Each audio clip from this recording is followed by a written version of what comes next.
welcome to our channel Gurunzhype official. आज हामी कुरा गर्न जाँदैछौँ बेस्ट व्हाइट स्निकर्स को बारेमा. So ढिला नगरी let's move on to the list. Our first sneaker is Nike Air Force 1 Low. This one is so clean and versatile that this can be worn with anything, with any style at any time. हजुरहरुसँग time छैन what shoes to wear बाहिर जाँदा भने this one is go to shoes for you. So it is great sneaker to have in your collection and for daily rotation. And moving to the second sneaker is Converse Chuck 70. It is not completely white sneaker. It is little bit of beige or off-white colorway. मलाई पनि एकदमै मन पर्छ यो shoes. These shoes go with anything no matter what style you are in. So this can be another perfect sneaker to have in your daily rotation. हाम्रो अर्को sneaker रहेको छ Reebok C85. This is so clean and classic and timeless shoes that goes with baggy pants, skinny pants, cargo pants, no matter what pants you are wearing, what outfit you are wearing.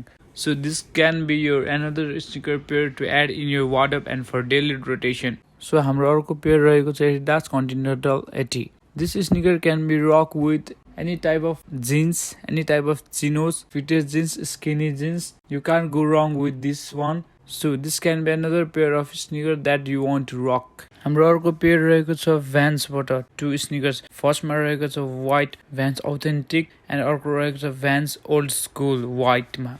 These sneakers can't go wrong with skaters lovers, baggy outfit lovers and so on. So this can be another pair of white sneakers that you can rock.